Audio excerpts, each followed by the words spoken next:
السلام علیکم ورحمۃ اللہ وبرکاتہ۔ ہم اپنے تمام ناظرین کا اپنے اس چینل میں استقبال کرتے ہیں۔ آج ایک اہم عنوان لے کر کے آپ حضرات کے سامنے حاضر ہوا ہوں، جادو اور آسیب سے بچنے کا طریقہ۔ جادو اور آسیب سے بچنے کا طریقہ، چونکہ یہ جادو کوئی خیالی چیز نہیں ہے۔ بہت سے لوگ آتے ہیں اور یہ کہہ دیتے ہیں کہ ہم ان سب چیزوں کو نہیں مانتے۔ ارے نہیں مانتے؟ قرآن میں جادو کا ذکر کیا گیا ہے، حدیث میں جادو کے کلمات کا ذکر کیا گیا ہے۔ جادو کے بارے میں جو ہے خود یہودیوں نے نبی پاک صلی اللہ علیہ وسلم پر جادو کر دیا تھا۔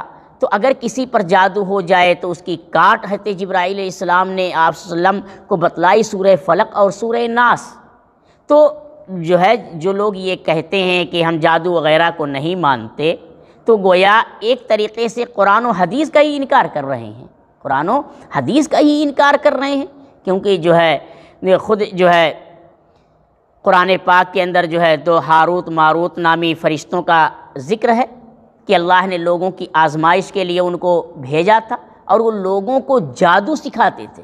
لوگوں کو کیونکہ اللہ کی طرف سے وہ آزمائش کے لیے بھیجے گئے تھے، اور پھر لوگ اس سے ناجائز فائدہ اٹھانے لگے سیکھ کر کے، یہ تفریق دشمنیاں لوگوں میں کرنے لگے۔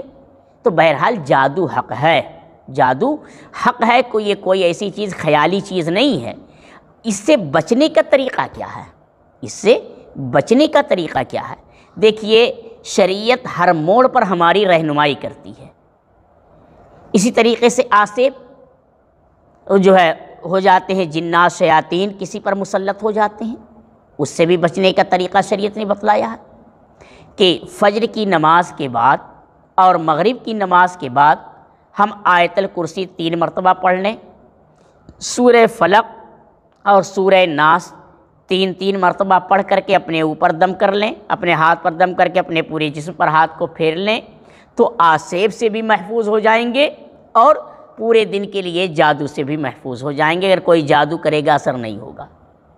اسی طریقے سے مغرب کی نماز کے بعد ہم 3 مرتبہ آیت الکرسی پڑھ لیں اور 3 مرتبہ سورہ فلق اور سورہ ناس پڑھ لیں۔ سورہ فلق، سورہ ناس، قل اعوذ برب الفلق اور قل اعوذ برب الناس، یہ پوری سورت اس کو پڑھ لیں، اور پڑھ کر کے جو ہے اس طریقے سے اپنے اوپر دم کر لیں، اپنے ہاتھوں پر دم کر کے اپنے جسم پر ہاتھ کو پھیر لیں، تو انشاءاللہ رات بھر کے لیے محفوظ ہو جائیں گے، شیاطین کے شر سے بھی محفوظ ہو جائیں گے اور جادو وغیرہ کے شر سے بھی محفوظ ہو جائیں گے۔ تو یہ ہیں وہ طریقے جو جادو اور آسیب سے بچا جا سکتا ہے۔ بہرحال ہم اپنے ناظرین سے درخواست کرتے ہیں کہ جو ہے ان ساری چیزوں کا اہتمام کریں جو پڑھنے کے لیے بتلایا گیا۔ اللہ پاک ہم سب کو عمل کرنے کی توفیق نصیب فرمائے۔ وما علینا الا البلاغ۔